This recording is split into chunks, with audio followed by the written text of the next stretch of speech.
Good morning, everybody. Welcome to my fly tying channel. Alright, this is a gray jig bugger here. It's got a nice little reticulated rubber leg, hackle, and it's the first fly I want to do for you. It's made, all the feathers out of this come off of a pheasant skin here. This is the whole rooster pheasant skin. It's where they get the pheasant tail feathers, probably the most popular feather for fly tying, but a lot of people don't know what to do with the full pheasant skin.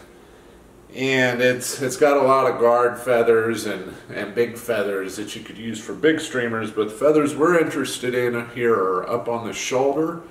You lift those guard feathers back and there's some small, nice kind of partridge substitute hackle feathers. And towards the bottom of the skin here are some marabou in kind of gray and dun colors. And that's what we're after for the tailing on this jig.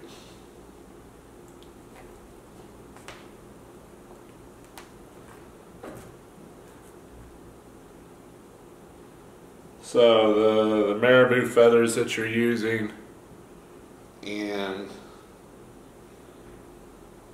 the hackle feathers. Okay.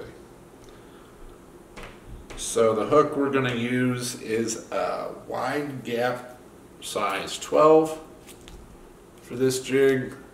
This is an Orient Sun, and we're going to put a nickel colored bead. You can use anything from about a 3 mil to a 4 mil bead. On this I like a lot of weight. Most of the water I fish is really pretty swift, so you want to be able to cut through that water column. So let's get a fresh hook and a bead in the vise. Get it locked in. And to get that bead on there, steady, put a little more weight. This is lead-free wire. I believe this is 015. Got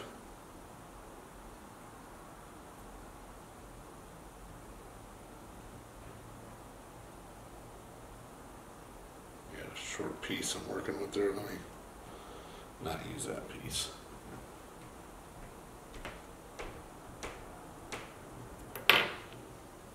Scratchy 015 will go for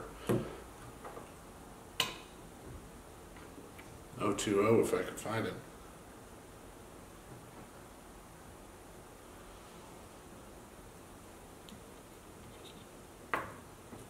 There it is. Fresh spool.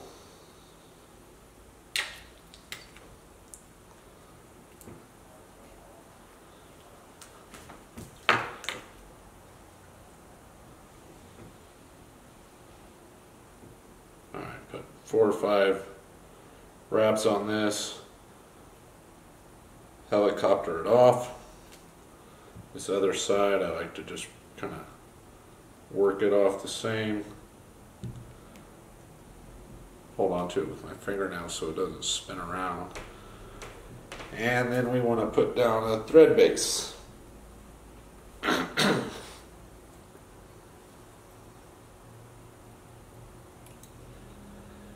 This is red 6/0. You're going to cover up most of the thread, so really any color thread is fine. Lock in that lead. Come back down. Lay your thread base to the bend of the hook. And then we want to prepare our marabou for tying in.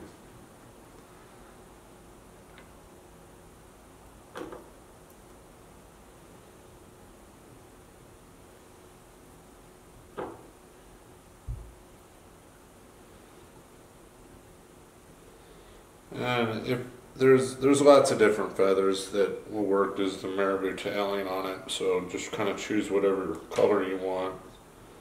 You can lay a couple of them, lay the dull sides together, kind of like that, and then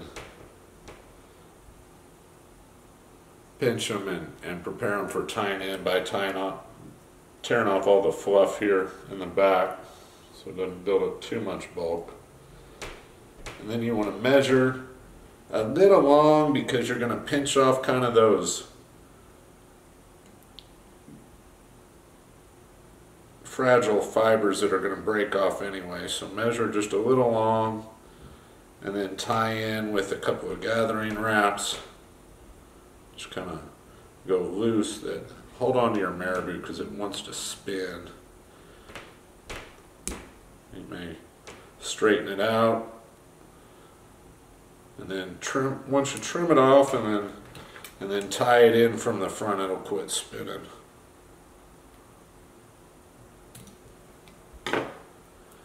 Keep a hold of it. Get your thread in front of the feathers, then go back and try and keep them on top so you have a nice tail. And then those kind of fragile points where they're long, just kind of pinch all that off so that you have a more natural looking, thicker tail. Okay, we want to add some flash to the tailing on this. I've fished them without the flash and with the flash, and they catch more fish with the flash. There's probably days where they prefer, you know, they might get shy of that flash, but by and large I tie them with the flash. This is a brown crystal flash that I'm using. And I doubled up the ends to tie them in on one side here. Tie it in a little bit. Pull it around to the other side. Tie that side down. And trim those sides, that side off with the feathers are just a little shorter than the tailing. So we have the marabou tail and the flash. And now we do a ribbing. I'm using a copper brown and small wire, ultra wire, and you just lock that in and bring your thread back. Okay, I dub a body with muskrat because the color's right for this jig. And I just love using natural fibers like the muskrat. So I just trimmed the tiniest little bit off of this and start to dub that on the thread. And I use the guard hairs and everything so that it kind of gives a buggy look to the body. And then we bring that wire up to hold the dubbing together. Because after the fish hit it a couple of times, that dubbing will be a mess if you don't have a wire on it.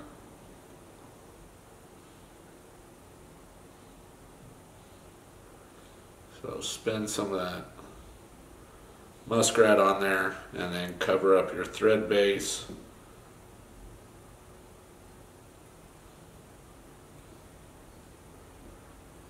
You may need a little extra. You kind of want it to taper.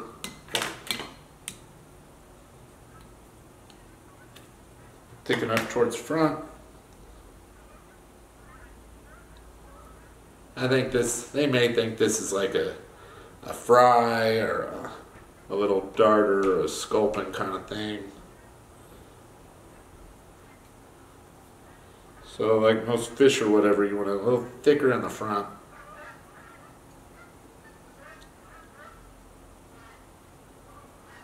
Your geese outside going overhead. Alright, so finish that body. It's kind of nice and buggy there. Go ahead and use the rest of this muskrat I cut off.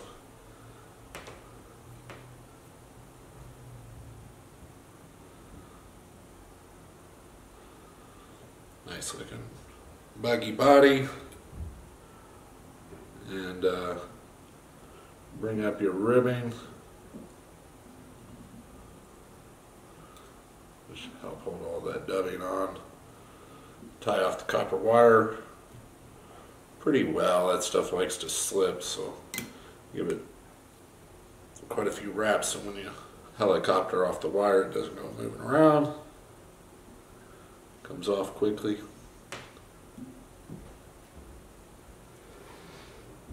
Alright, now we tie in the hackle. Let's see. I think I lost my hackle feather. We'll get another one.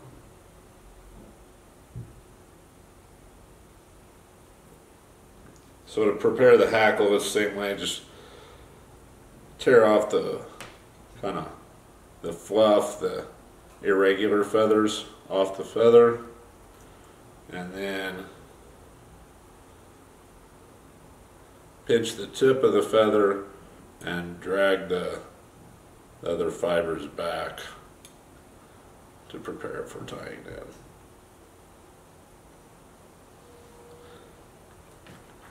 Give it a little trim.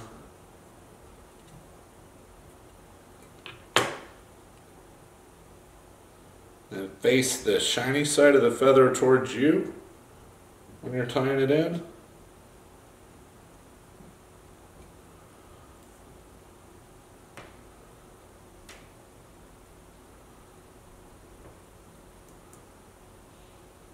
And grab it with your hackle pliers.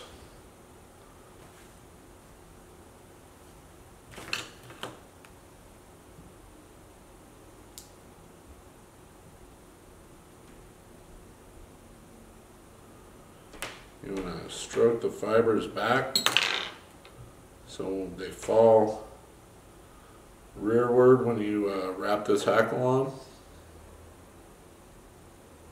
Kind of just work with it, keep it from spinning, smooth them back.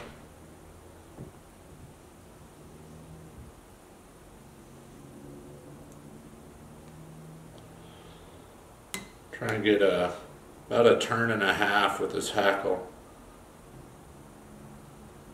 and then lock it down with the thread.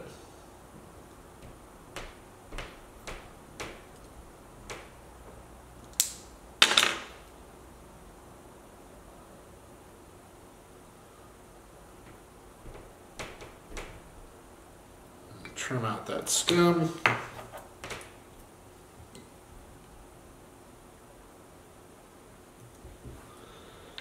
Alright,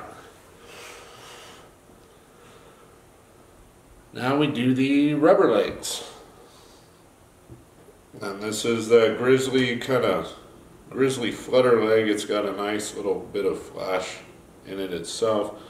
The first one you can just pull up into the thread and get that one measured right and wherever you want it, and then trim that off.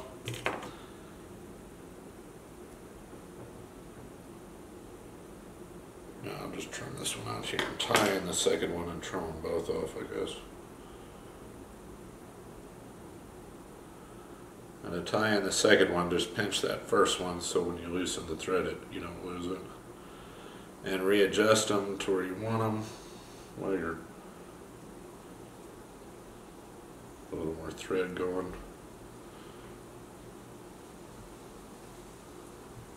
Around. Adjust them the last time and trim them off.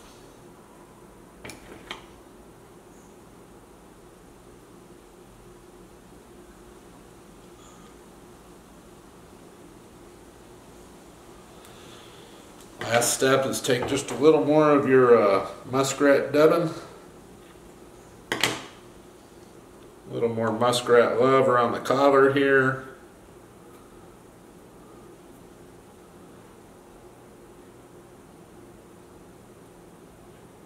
And then you want to whip finish, and that's your fly. So like do like 2, 4, or 5 turn whip finishes on this fly,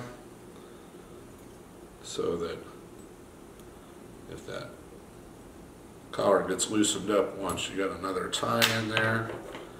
And that is the pheasant jig bugger. It's a good fly. I've hooked a lot of really big trout on this fly. They think it's a, like I said, a darter or a fish fry, and big rainbows will eat this guy. Thank you.